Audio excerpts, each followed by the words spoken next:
Hello friends, welcome to பாண்டியநாட் சமையல். இன்னைக்கு நம்ம பார்க்க போற ரெசிபி என்னன்னு பாத்தீங்கன்னா ஒரு சூப்பரான ஸ்நாக் ரெசிபி தாங்க. இது நான்வெஜ் பிரியர்களுக்கான ஒரு ஸ்பெஷல் ரெசிபினே சொல்லலாம். இது பிடிக்காதவங்க யாருமே இருக்க மாட்டாங்க. நான்வெஜ் பிரியர்கள் முட்டை போண்டா எப்படி பண்ண போறோங்கிறத பார்க்க போறோம். இது நீங்க டீ கடைகள்ல பேக்கரிகள்ல சாப்பிடுவீங்க. இதை நம்ம எவ்வளவு ஈஸியா வீட்லயே பண்ண போறோங்கிறத பார்க்க போறோம். பாருங்க, பாக்குறதுக்கு எவ்வளவு சூப்பரா இருக்குதுன்னு. வாங்க இந்த முட்டை போண்டாவை எப்படி ப்ரிப்பேர் பண்ணலாங்கிறத பார்க்கலாம். இந்த வீடியோக்குள்ள போறதுக்கு முன்னாடி சப்ஸ்கிரைப் பண்ணாதவங்க சப்ஸ்கிரைப் பண்ணிருங்க. அப்படியே பக்கத்துல இருக்க பெல் ஐக்கான் பட்டனையும் அமுக்கிருங்க. அப்பதான் நான் போடுற வீடியோஸ் எல்லாம் உங்களுக்கு நோட்டிபிகேஷன்ல வரும்.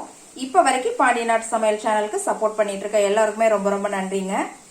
இப்ப வாங்க வீடியோக்குள்ள போலாம். இந்த முட்டை போண்டா செய்யறதுக்கு நம்ம மேல் மாவு ரெடி பண்ணிடலாங்க.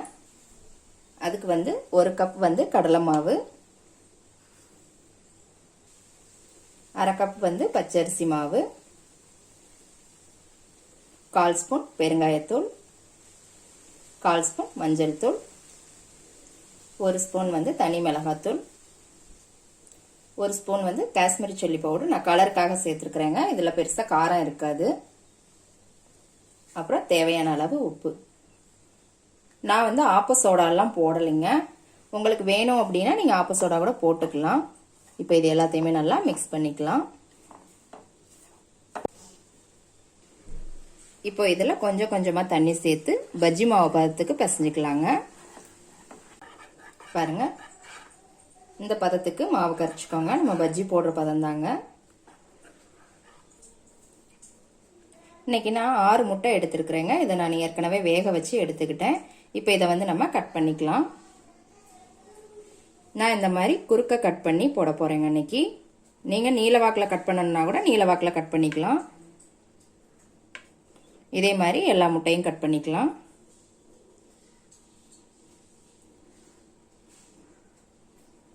இப்போ முட்டை எல்லாத்தையுமே நம்ம கட் பண்ணி எடுத்துக்கிட்டாச்சுங்க.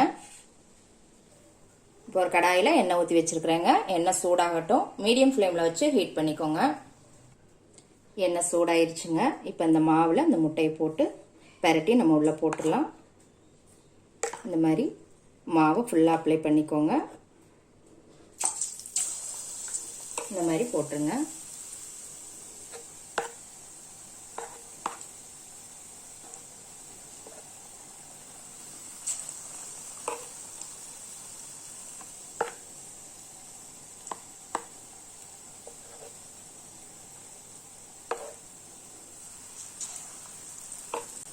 இப்போ லேசா இதை பரட்டி விட்டுக்கோங்க.